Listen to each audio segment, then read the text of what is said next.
do Espírito Santo. Amém. Seja bem-vindo, meu irmão, minha irmã, ao nosso canal aqui no YouTube. Com graça de Deus, estamos juntos para a meditação do Evangelho. E hoje é o Evangelho de São Mateus, capítulo 8, do versículo 5 a 11. Proclamação do Evangelho de Jesus Cristo, segundo São Mateus. Glória a vós, Senhor. Entrou Jesus em Cafarnaum. Um centurião veio a ele e lhe fez esta súplica: Senhor, meu servo está em casa de cama, paralítico e sofre muito. Disse-lhe Jesus: Eu irei e o curarei. Respondeu o centurião: Senhor, eu não sou digno de que entreis em minha casa. Dizei uma só palavra e meu servo será curado, pois eu também sou um subordinado e tenho soldados às minhas ordens. Eu digo a um vai e ele vai, a outro vem e ele vem, e a meu servo faz isto e ele o faz.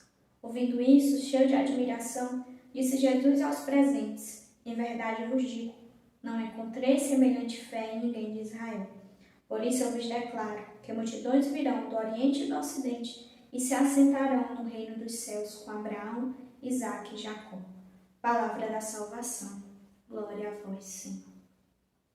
E vamos refletir nesse evangelho de hoje, primeiramente, da fé desse pagão.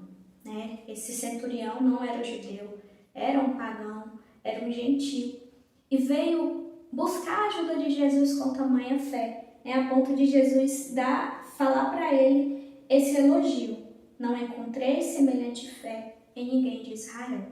O Senhor, ele não encontrou fé entre os judeus, e aqui a gente vê esse contraste, a fé de um pagão e a incredulidade dos judeus.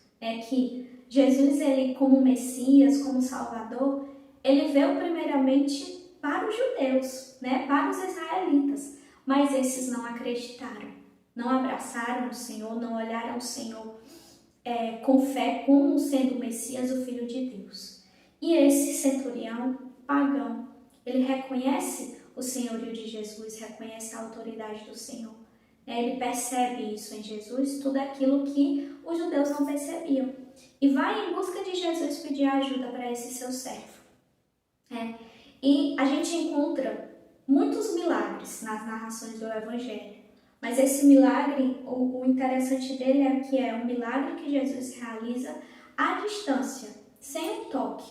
Jesus não vai lá, não toca, não olha.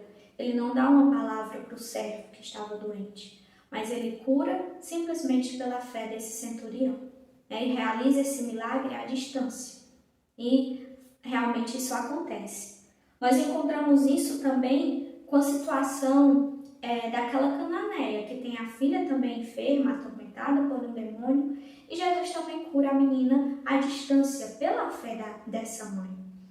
E tudo isso vem ser um grande ensinamento para esses discípulos que seguiam Jesus e também para nós, que às vezes queremos sinais concretos. O centurião sabia, ele fala que bastava Jesus dizer uma palavra e o servo dele seria curado.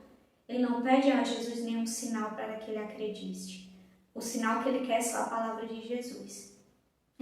E aqui a gente também compara com os judeus que pediram a Jesus um sinal. Queria que Jesus fizesse algum sinal para que eles crescem nele. E Jesus disse que não vai dar nenhum sinal para eles. Por quê? Porque eles não têm fé. E esse centurião aqui já vem totalmente ao contrário, demonstrando realmente a sua fé no Senhor e diz que basta apenas uma palavra. O centurião acredita na eficácia da palavra de Jesus. E o milagre acontece na vida do seu servo. E o Senhor também, ele traz um ensinamento para nós, outro ensinamento para nós nesse evangelho. Porque os judeus, eles acreditavam nos filhos de Abraão, sendo aqueles que descendiam de Abraão. Os descendentes de Abraão pelo sangue eram filhos de Abraão. Mas aqui Jesus, ele vem mostrar que os verdadeiros filhos de Abraão não são aqueles que têm o sangue, a carne de Abraão, mas são aqueles que têm a fé, como esse centurião, como a cananeia, que tinham a fé de Abraão. E não buscavam, o centurião não buscou um sinal ali concreto na hora de Jesus, mas simplesmente acreditou na palavra dele, teve fé.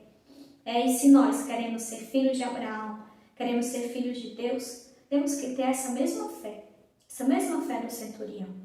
Se você está passando por alguma provação, uma enfermidade, né, uma perseguição, uma calúnia, uma falta de emprego, um desemprego, tenha fé no Senhor como esse centurião teve. Tenha fé nas promessas de Jesus. Tenha fé na palavra do Senhor, que é eficaz, que é verdadeira. E o milagre também acontecerá na sua vida, como aconteceu na vida desse centurião e na vida do seu servo, pela fé dele. Vamos acreditar não por aquilo que vemos, porque fé não é acreditar no que vemos, mas é acreditar naquilo que não vemos, não enxergamos ainda. É esperar aquilo que ainda não chegou. E que nesse dia o Senhor nos dê essa graça de olharmos para esse homem pagão, que não era um judeu, e tomarmos o seu exemplo de fé, de humildade também, de recorrer ao Senhor. Ele foi recorrer a Jesus confiando, mesmo sabendo que ele não era digno. Ele fala isso, né? Eu não sou digno de que entreis em minha morada. Ele sabia que não era digno, mas ele foi humildemente pedir a ajuda de Jesus para aquele seu servo. Que nós possamos nos aproximar do Senhor com humildade, com fé, acreditando sempre na sua palavra. Não vamos ser incrédulos como os judeus, mas vamos ter uma fé viva como esse gentio, como esse pagão, que não era da raça de Abraão, mas que tinha verdadeiramente a fé de Abraão. Louvado seja nosso Senhor Jesus Cristo, para sempre seja louvado. E vamos recorrer à nossa mãe, que nos ensine a ter essa fé, que nos ajude, no decorrer da nossa vida, a fazermos a vontade de Deus. A vossa proteção recorremos, Santa Mãe de Deus, não desprezeis as nossas súplicas e nossas necessidades, mas livrai-nos sempre de todos os perigos, ó Virgem gloriosa e bendita. Amém. Em nome do Pai, do Filho e do Espírito Santo. Amém.